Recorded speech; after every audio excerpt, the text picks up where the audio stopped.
Hi everyone, it's Miss Carly from the Shark Classroom, and today we are going to do a science experiment.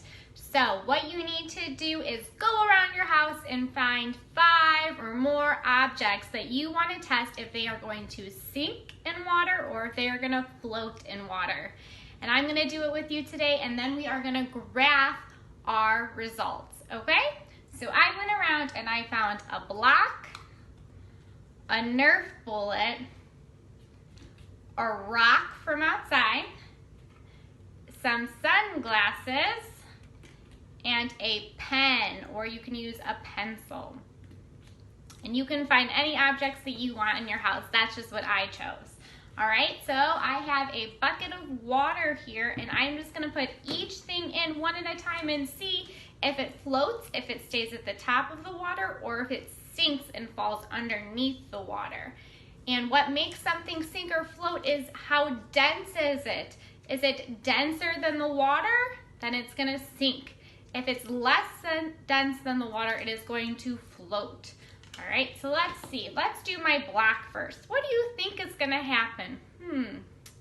Let's see. I want you guys to guess at home if you think this block is going to sink or float. All right, let's see. It floats. So I'm going to show you. It is floating. All right, let's put the pen in next. Here's my pen. I'm going to drop it in. It's half sinking, half floating. I think it's slowly sinking to the bottom. All right, let's do your rock. What do you think is going to happen to a rock? Oh, the rock sinks very quickly. Now, I'm going to do the Nerf bullet. This is light. It floats on top of the water like our block. All right, and let's do our sunglasses. Whoa, those are pretty dense. They went right to the bottom.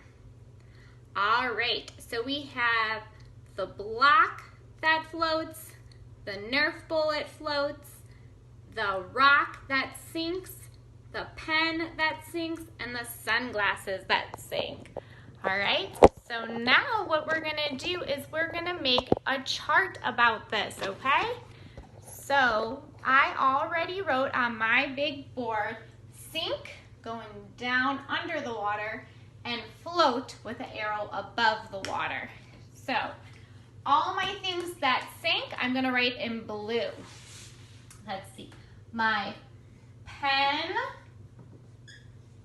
sank, my rock sank,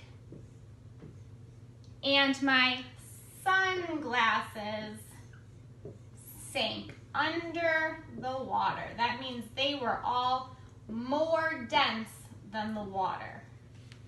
All right, so now I am gonna write my things that floated, that stayed above the water, on top of the water.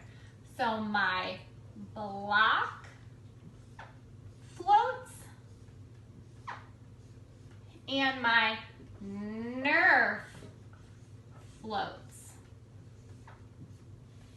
All right, so now to finish our graph or our chart, we are gonna count them. Let's see, things that sank, 1, 2, 3. So I'm gonna write a number 3 and circle it. All right, let's count how many things floated. 1, 2, only 2. So I'm gonna write my 2 and circle it. So did more things float or did more things sink? Well, 3 is a bigger number than 2. It's greater than 2, so more of our items sank underneath the water, and less of our items stayed afloat on top of the water. All right, that's just a fun science experiment that you guys can do. You can fill your bathtub with water and find things to throw in your bathtub as long as they won't get ruined in the water. or you can fill up a sink or even a bucket like I did. And this is a fun activity that you can do inside or outside. All right, so I hope you guys try it. Thanks for watching. Bye.